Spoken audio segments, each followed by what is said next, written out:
Bulletin کا باقاعدہ آغاز کریں گے اور سب سے پہلے آپ کو بتائیں کہ وفاقی وزیر خزانہ محمد اورنگزیب نے کہا ہے کہ حکومت سرمایہ کاروں کو ہر ممکن سہولیات دینے کے لیے پرعزم ہے۔ پاکستان میں سرمایہ کاری کے وسیع مواقع موجود ہیں۔ وفاقی وزیر خزانہ محمد اورنگزیب نے انویسٹ پاک پورٹل کا افتتاح کر دیا۔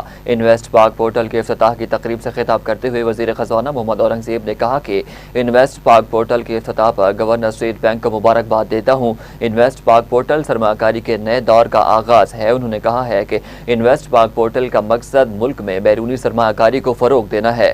انویسٹ پاک پورٹل سے سرمایہ کاروں کے لیے آسانیاں پیدا ہوں گی۔ پاکستان میں سرمایہ کاری کے وسیع مواقع موجود ہیں۔ ان کا کہنا تھا کہ جائز کیش ایپ کے ذریعے 5,000 روپے سے انویسٹمنٹ کی جا سکتی ہے۔ انفرادی طور پر کی جانے والی یہ انویسٹمنٹ فائدہ مند ہوگی۔ پاکستان اسٹاک مارکیٹ میں بھی سرمایہ کاری کرنے والوں کی تعداد میں اضافہ ہوا ہے۔ نوجوان خصوصاً جین زی کو سرمایہ کاری کی جانب راغب کرنے کی کوشش ہے۔ وزیر خزانہ نے کہا ہے کہ انویسٹ پاک پورٹل عالمی معیار کی سہولت فراہم کرے گا۔ انویسٹ پاک پورٹل جیسے ڈیجیٹل پلیٹ فارمز اہم سنگ میل ہیں۔ پورٹل سرمایہ کاری کے عمل کو تیز رفتار بنائے گا۔ معاشی ترقی کے لیے نجی شعبے کا کردار انتہائی اہم ہے۔ It's also good to see that RAS has now moved on to level in terms of a separate company, a separate structure, a separate governance model, which I think was very timely and was important to take it now to the next level. Now coming back to today's ceremony in Invest Park, it actually, jaise Governor Sahab aapne kaha, it ticks a lot of boxes. Part and parcel is of course the whole reform agenda that you were referring to in terms of the formation and the journey in terms of the government paper. Lekin isme from where I sit, really two key aspects why this is the way forward. The first is obviously the technology part. اور technology میں ہمیشہ میں کہتا ہوں faster, cheaper, better. And I think governor state bank Jamil Ahmed نے کہا ہے کہ ون ونڈو سہولت سے سرمایہ کاری کے عمل میں تیزی آئے گی۔ کراچی میں انویسٹ پاک لانچنگ تقریب سے خطاب کرتے ہوئے governor state bank Jamil Ahmed نے کہا ہے کہ سرمایہ کاری کے فروغ کے لیے مؤثر اقدامات کیے جا رہے ہیں۔ انویسٹ پاک پورٹل ڈیجیٹل سرمایہ کاری کے فروغ میں اہم کردار ادا کرے گا۔ انہوں نے کہا کہ انویسٹ پاک پورٹل ڈیجیٹل سے سرمایہ کاروں کو آن لائن سہولیات میسر ہوگی۔ گورنر اسٹیٹ بینک کا کہنا تھا کہ ملک معاشی استحکام کی طرف گامزن ہے۔ ون ونڈو سہولت سے سرمایہ کاری کے عمل میں تیزی آئے گی۔ جدید ڈیجیٹل نظام سے شفافیت اور سہولت میں اضافہ ہوگا۔ Developed by State Bank of Pakistan under the World Bank funded Financial Inclusion and Infrastructure Project, InvestPark provides a single digital platform for onboarding investors, opening IPS accounts, and investing in government securities. It makes the entire investment process simpler, faster, and more transparent for both retail and corporate investors. Our vision is straightforward. Investing in government securities should be as simple, secure, and convenient as digital banking. For individual investors, InvestPark opens direct access to safe and transparent investment opportunities.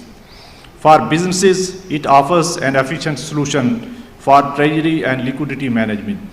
Whether investing surplus funds in treasury bills or Pakistan investment bonds, corporate investors can now access the market directly through a secure and fully digital platform.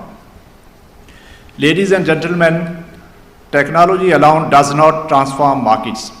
People do. That is why we are also launching a nationwide media campaign today.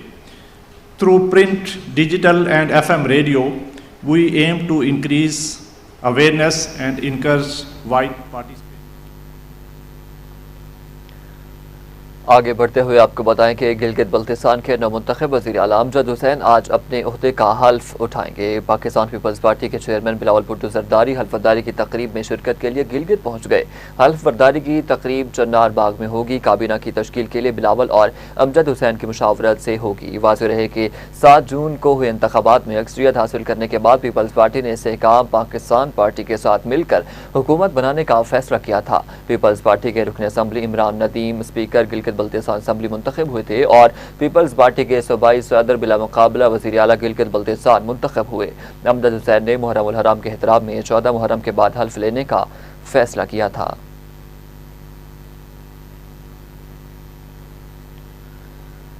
صدر مملکت آصف علی زرداری اور وزیر اعظم شہباز شریف نے شہید group captain Asim Tariq کو خراج عقیدت پیش کیا ہے۔ صدر مملکت آصف علی زرداری نے گروپ کیپٹن عاصم طارق کی شہادت پر گہرے دکھ اور افسوس کا اظہار کیا ہے۔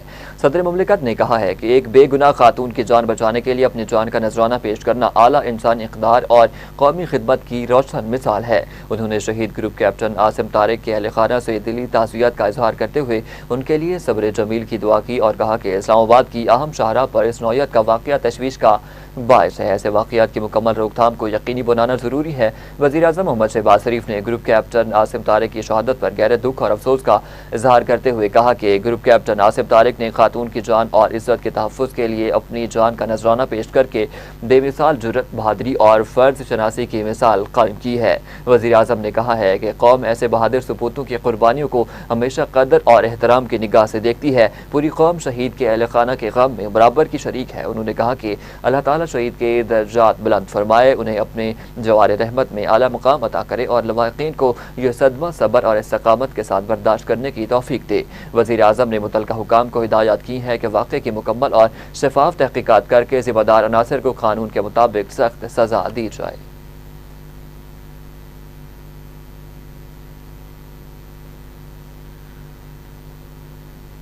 ایران کے شہید سپریم لیڈر آیت اللہ خامنائی اور ان کے اہل خانہ کی تہران میں ادا کی گئی نماز جنازہ کے بعد جنازے کے جلوس کا تہران میں آغاز ہو گیا۔ ایرانی حکام نے بتایا ہے کہ سابق رہبر اعلیٰ کے جثے خاکی کو آج تہران میں جنازے کے جلوس کے بعد قم لے جایا جائے گا۔ قم کے بعد پڑوسی ملک عراق کے مقدس شہروں نجف اور کربلا بھی لے جایا جائے گا، جہاں لاکھوں لوگ ان کا آخری دیدار کر سکیں گے۔ ان تمام مقامات سے گزرنے کے بعد 9 جولائی کو ان کے آبائی شہر مشہد میں حضرت امام علی رضا کے مزار کے احاطے میں ان کی تدفین کی جائے گی۔ اتوار کو تہران کے بڑے مذہبی مرکز امام خمینی مصلی میں سابق سپریم لیڈر، ان کی صاحبزادی بشریٰ خامنائی، داماد مصباح الہدیٰ باقری، بہو زہرا ہداد عادل اور ان کی معصوم اور کمسن نواسی زہرا محمدی کی نماز جنازہ ادا کی گئی۔ یہ جنازہ مشہور عالم دین آیت اللہ جعفر سجانی نے 3 مراحل میں عراق میں موجود ایران کے ثقافتی سفیر غلام رضا عبادری نے آخری رسومات کے اگلے سفر کے بارے میں تفصیل بتاتے ہوئے کہا کہ آیت اللہ خامنائی کا جثہ خاکی 7 جولائی کے شام کو عراق کے مقدس شہر نجف بھی پہنچایا جائے گا۔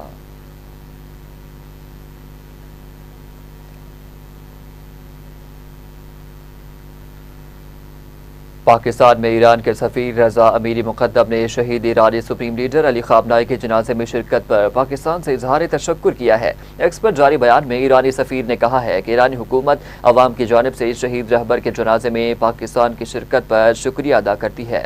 وزیر اعظم شہباز شریف، فیلڈ مارشل اور نائب وزیر اعظم کا شکریہ ادا کرتا ہوں۔ انہوں نے کہا کہ چیئرمین سینٹ یوسف رضا گیلانی، اسپیکر ایاز صادق، وزیر داخلہ محسن نقوی، وزیر اطلاعات عطا اللہ تارڑ اور دیگر اعلیٰ حکام سمیت مذہبی شخصیات، سیاسی رہنماؤں اور ثقافتی شخصیات کی شرکت پر بھی شکر گزار ہوں۔ ایرانی سفیر کا کہنا تھا کہ پاکستان نے اس تاریخی تقریب میں اعلیٰ ترین سطح پر شرکت کی۔ یہ شرکت دونوں برادر ممالک کے درمیان دیرینہ دوستی، باہمی احترام کا مظہر ہے۔ یہ اقدام ایران پاکستان کے درمیان تاریخی روابط اور مشترکہ اقدار کی عکاسی کرتا ہے۔ ایران پاکستان نے تاریخ کی ہر مشکل خوشی کے موقع پر ایک دوسرے کا ساتھ دیا ہے، اور رضا امیری مقدم کا مزید کہنا تھا کہ دونوں ممالک یکجہتی اور باہمی تعاون کے جذبے کے ساتھ شانہ بشانہ کھڑے رہے ہیں۔ اللہ تعالیٰ سے دعا ہے کہ ایران پاکستان کی دوستی، برادرانہ تعلقات ہمیشہ قائم رہیں۔ اللہ تعالیٰ دونوں ممالک کو دائمی امن، خوشحالی اور وقار عطا فرمائے۔ اللہ تعالیٰ ایران پاکستان کے تعلقات کو آنے والی نسلوں تک مزید مضبوط بنائے۔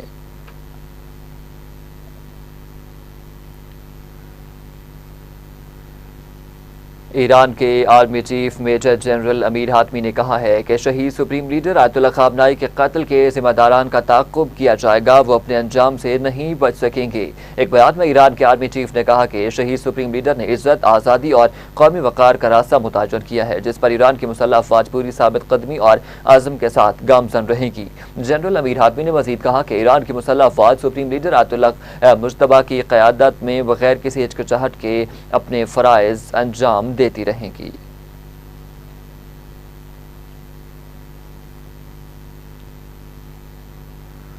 دوسری جانب ایران نے اعلان کیا ہے کہ دارالحکومت تہران کی فضائی حدود شہید سپریم لیڈر علی خامنہئی کے جنازے کی سرکاری تقریبات کے باعث مکمل طور پر بند رہیں گی۔ ایرانی خبر رساں ادارے ISNA کے مطابق اتوار کو ہونے والی تقریبات کے دوران پروازوں پر کوئی پابندی عائد نہیں کی گئی تھی، تاہم سول ایویشن آرگنائزیشن کے جاری کردہ اسکیڈول کے مطابق آج تہران کے مہر آباد انٹرنیشنل ایئرپورٹ اور امام خمینی انٹرنیشنل ایئرپورٹ سے تمام معمول کی پروازیں معطل رہیں گی تاکہ دارالحکومت میں عوامی تقریبات کے انعقاد کو یقینی بنایا جا سکے۔ منگل کے روز مہر آباد انٹرنیشنل ایئرپورٹ معمول کے مطابق اپنی سرگرمیاں دوبارہ شروع کر دے گا، جبکہ امام خمینی انٹرنیشنل ایئرپورٹ بدستور بند رہے گا۔ 9 جولائی کو شمال مشرقی شہر مشہد کی فضائی حدود بھی مکمل طور پر بند کر دی جائیں گی۔ حکام کا کہنا ہے کہ شہید ہاشمی نژاد انٹرنیشنل ایئرپورٹ پر بھی آخری تقریب کے دوران تمام فضائی آپریشن معطل رہیں گے۔ 7 اور 8 جولائی کے دوران ملک کے دیگر حصوں میں پروازیں معمول کے مطابق جاری رہیں گی۔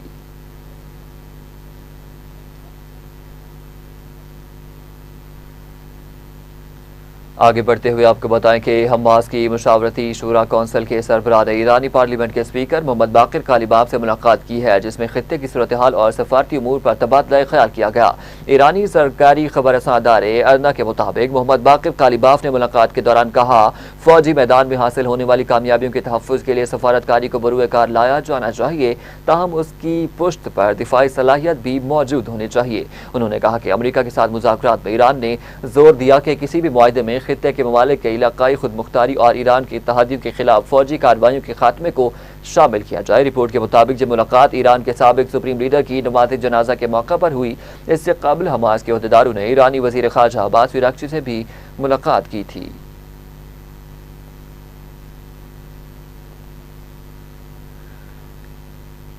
امریکی نیوی حکام نے کہا ہے کہ بحیرہ عرب میں لاپتہ اہلکار کی تلاش روک دی گئی ہے۔ امریکی نیوی کے مطابق 1 جولائی کو ہیلی کاپٹر حادثے میں نیوی اہلکار لاپتہ ہو گیا تھا۔ نیوی اہلکار بحری جہاز USS جارج H.W. بش میں تعینات تھا۔ امریکی نیوی حکام نے مزید بتایا ہے کہ لاپتہ اہلکار کو 102 گھنٹوں تک مسلسل ڈھونڈا گیا، لیکن اس کا کوئی سراغ نہ مل سکا اور بالآخر اب اس کی مزید تلاش روک دی گئی ہے۔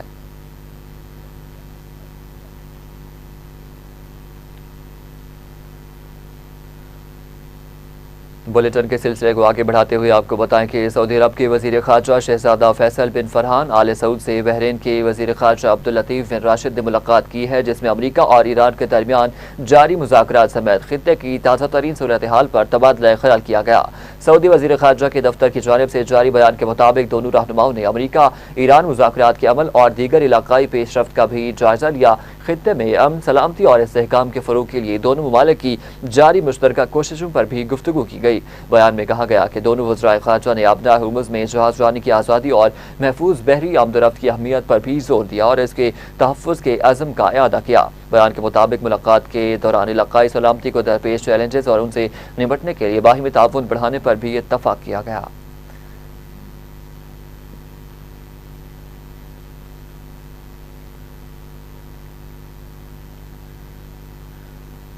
دوسری جانب ترجمان کریملن نے کہا ہے کہ امریکی صدر ڈونلڈ ٹرمپ نے روسی صدر پیوٹن سے گفتگو میں کہا ہے کہ ان کے نمائندے اسٹیو وٹکوف اور جیرڈ کشنر دوبارہ ماسکو آنے کے لیے تیار ہیں۔ ترجمان کریملن کے مطابق امریکی صدر ڈونلڈ ٹرمپ کے روسی ہم منصب پیوٹن سے ٹیلی فونک گفتگو ہوئی ہے۔ دونوں رہنماؤں نے 1.5 گھنٹے تک مختلف امور پر بات چیت کی ہے۔ ترجمان نے بتایا ہے کہ دوران گفتگو امریکی صدر نے یوکرین جنگ کے حل میں مدد کی پیشکش کی ہے۔ انہوں نے یہ بات ترکیہ میں ہونے والے نیٹو سمٹ کے تناظر میں کی۔ ترجمان کریملن نے مزید بتایا کہ صدر ٹرمپ نے کہا وہ لڑائی کے جلد خاتمے کے لیے کام کرنے کو تیار ہے۔ روس بھی اس تنازع کے سیاسی اور سفارتی حل کا خواہاں ہے، تاہم روس کے بنیادی موقف کو مد نظر رکھنا ضروری ہے۔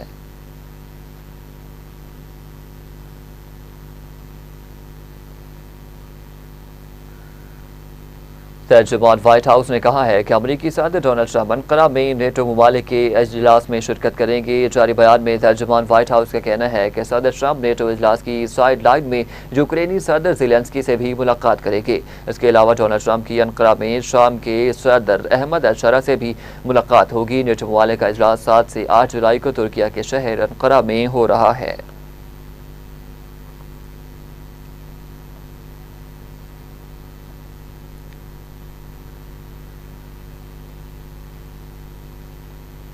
خبروں کے سلسلے کو آگے بڑھاتے ہوئے آپ کو بتائیں کہ یورپ میں شدید گرمی کی لہر برقرار رہی ہے، جس کے باعث اموات 4000 سے بڑھ گئی ہیں۔ ریکارڈ توڑ درجہ حرارت نے روزمرہ زندگی کو شدید متاثر کیا ہے، جبکہ حکام نے شہریوں کو غیر ضروری طور پر گھروں سے باہر نکلنے سے گریز کرنے کی ہدایات کی ہیں۔ فرانس میں گرمی کی شدت نے رواں سال کی بلند ترین سطح کو چھو لیا ہے، جہاں شدید موسم کے باعث 2000 سے زائد افراد جان کی بازی ہار گئے ہیں۔ طبی مراکز پر مریضوں کا دباؤ بڑھ گیا اور حکومت نے ہنگامی اقدامات نافذ کرتے ہوئے بزرگوں، بچوں اور بیمار افراد کی خصوصی دیکھ بھال کی ہدایات جاری کی ہے۔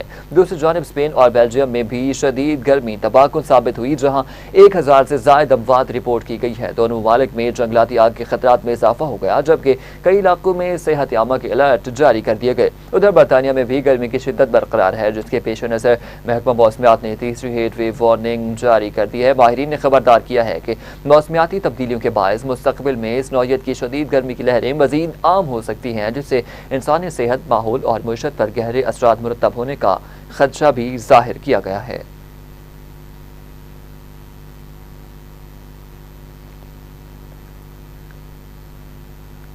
وزیر اعلیٰ Punjab climate leadership development internship programme کے دوسرے مرحلے کا آغاز کر دیا گیا ہے، جس کے لیے درخواستوں کی وصولی بھی شروع ہو گئی ہے۔ حکام کے مطابق انٹرنشپ پروگرام کا دورانیہ 3 ماہ ہوگا، جبکہ منتخب امیدواروں کو ماہانہ 60,000 روپے وظیفہ بھی فراہم کیا جائے گا۔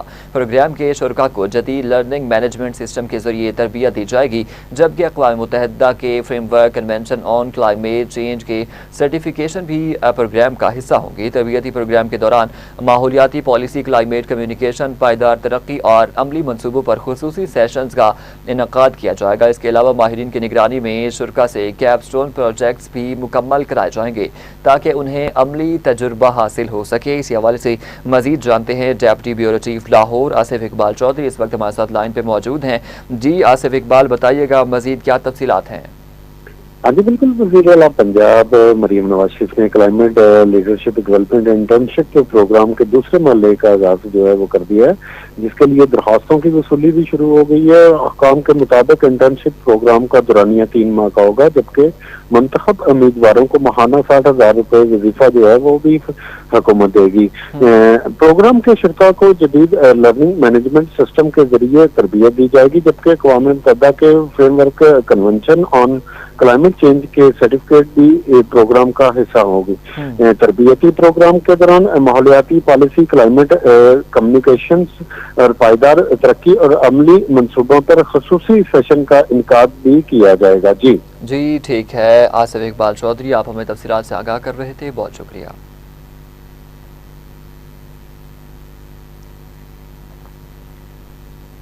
دوسری جانب قدرتی آفات سے نمٹنے کے قومی ادارے نیشنل ڈیزاسٹر مینجمنٹ اتھارٹی کے مطابق آج 6 جولائی سے کشمیر، بالائی خیبر پختونخوا، اسلام آباد، پشاور اور شمال مشرقی پنجاب میں گرج چمک کے ساتھ بارش کا امکان ہے۔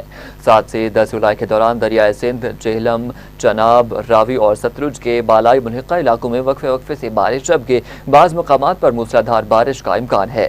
NDMA نے 7 جولائی کو اسلام آباد، پشاور، کشمیر، گلگت بلتستان، خیبر پختونخوا، شمالی پنجاب اور شمالی بلوچستان میں بارشوں کی شدت میں اضافے کی پیشگوئی کی ہے۔ ادارے کا کہنا ہے کہ متوقع بارشوں کے باعث سربیلا اور منگلا ڈیم میں پانی کی آمد میں معمولی اضافہ بھی ہو سکتا ہے۔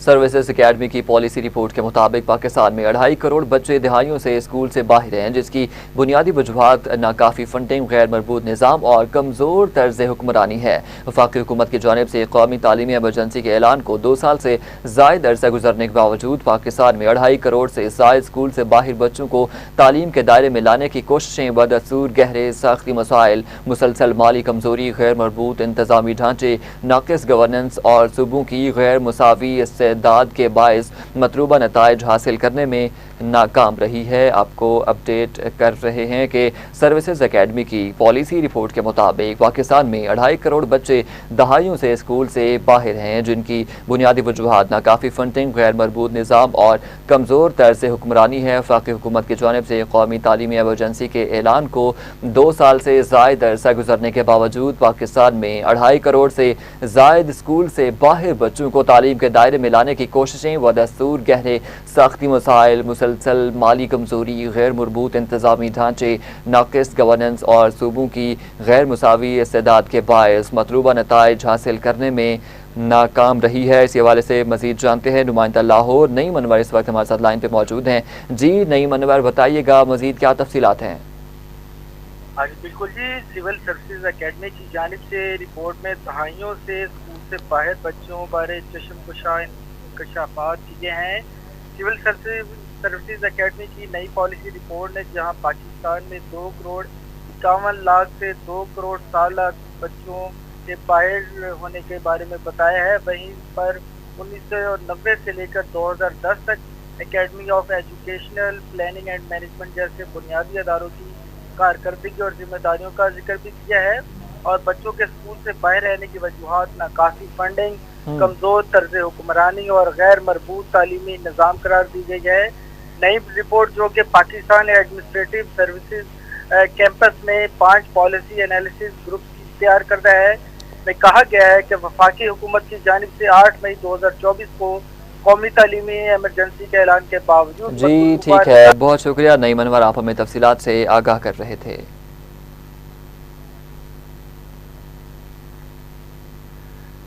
لاہور ہائی کورٹ میں ٹھیکے پر لی گئی اراضی کے قبضے میں مداخلت کے خلاف درخواست پر سماعت عدالت نے سی پی او گوجرانوالہ کی رپورٹ کی روشنی میں نمٹا دی۔ عدالت نے مدعی کے وکیل مقصود بٹر کے دلائل سے اتفاق نہ کیا۔ وکیل مدعی نے کہا کہ سول جج نے ہمارے حق میں حکم امتناع جاری کیا ہوا تھا۔ چیف جسٹس عالیہ نیلم نے کہا کہ سول معاملات سول عدالتوں نے دیکھنا ہے، پراپرٹی ملکیت کے بارے ہم فیصلہ نہیں کر رہے۔ ریونیو اتھارٹی میں منمانیاں ہیں، ریونیو اتھارٹی اپنے آپ کو درست نہیں کرتی۔ عدالت میں سی پی او گوجرانوالہ ڈاکٹر سردار ڈاکٹر غیاث پیش ہوئے اور رپورٹ بھی پیش کر دی ہے۔ آپ کو اپڈیٹ کر رہے ہیں کہ لاہور ہائی کورٹ میں ٹھیکے پر لی اراضی کے قبضے میں مداخلت کے خلاف درخواست پر سماعت ہوئی ہے۔ عدالت نے سی پی او گوجرانوالہ کی رپورٹ کی روشنی میں بھی نمٹا دی ہے۔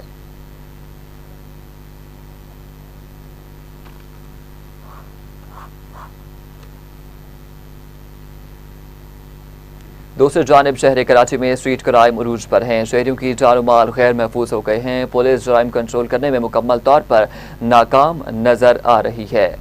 آپ کو اپڈیٹ کر رہے ہیں کہ شہر کراچی میں اسٹریٹ کرائم عروج پر ہیں، شہریوں کی جان و مال غیر محفوظ ہو گئے ہیں، پولیس جرائم کنٹرول کرنے میں مکمل طور پر ناکام ہو گئی ہے۔ اسی حوالے سے مزید جانتے ہیں بیورو چیف کراچی پیرزادہ نوید عباس شاہ اس وقت ہمارے ساتھ لائن پہ موجود ہیں۔ جی نوید، بتائیے گا مزید کیا تفصیلات ہیں؟ یہ گلشن اقبال کا ایریا ہے 13 ڈی، جہاں پہ آپ دیکھ سکتے ہیں کہ ڈکیٹی ہو رہی ہے۔ 2 موٹر سائیکل سوار جو ہے وہ شہریوں کو لوٹ رہے ہیں۔ اپنی مدد آپ جو ہے وہ شہری جو ہے اپنے تحفظ کر رہے ہیں۔ سندھ پولیس جو ہے وہ کسی جگہ پر بھی دکھائی نہیں دے رہی۔ آئی جی سندھ جاوید عالم اوڑو اور ایڈیشنل آئی جی کی جانب سے بڑے سخت احکامات تمام ایس ایچ او کو، تمام ایس ایس پی کو جاری کیے گئے ہیں کہ آپ جو ہے وہ گشت کرتے ہوئے موبائلیں دکھائی دینی چاہیے تاکہ شہری جو ہے وہ اپنی جان مال کا تحفظ کر سکے۔ لیکن پھر افسوسناک واقعہ گلشن اقبال 13 ڈی میں جو دیکھنے میں سامنے آیا کہ اسٹوڈنٹ لڑکے تھے جو اپنے دوستوں کے ساتھ گلی میں موجود تھے اور ان کی جو دن دہاڑے ڈکیٹی کی، اور وہ اتنے پریشان دکھائی دیے کہ نہ وہ پولیس کے پاس جا سکتے، نہ وہ کسی ون سے بھی وہ کہہ نہیں سکتے۔ وہ کہتے ہیں ہمیں سندھ پولیس سے اس چیز کی امید نظر آ رہی کہ ہم اپنی جان اور مال کا جی تحفظ۔ ٹھیک ہے، بہت شکریہ پیرزادہ نوید عباس شاہ، آپ ہمیں تفصیلات سے آگاہ کر رہے تھے۔ جہاں پر وقت ہوا ایک شارٹ بریک کا، ہمارے ساتھ رہیے۔ ویلکم بیک ناظرین، آپ کو بتائیں کہ پنجاب کے تمام بکھرے وسائل اور زمینیں اب ایک چھت تلے مینج ہوں گی، ریونیو جنریشن مزید مؤثر ہوگا۔ وزیر اعلیٰ مریم نواز نے پنجاب کے اثاثوں کی پائی پائی کا حساب رکھنے اور مؤثر مینجمنٹ کے لیے ایسٹ مینجمنٹ اتھارٹی قائم کرنے کا بڑا فیصلہ کر لیا ہے۔ اسی حوالے سے مزید جانتے ہیں deputy bureau chief Lahore Asif Iqbal Chaudhry ہمارے ساتھ لائن پہ موجود ہیں۔ جی آصف اقبال، بتائیے گا مزید کیا تفصیلات ہیں؟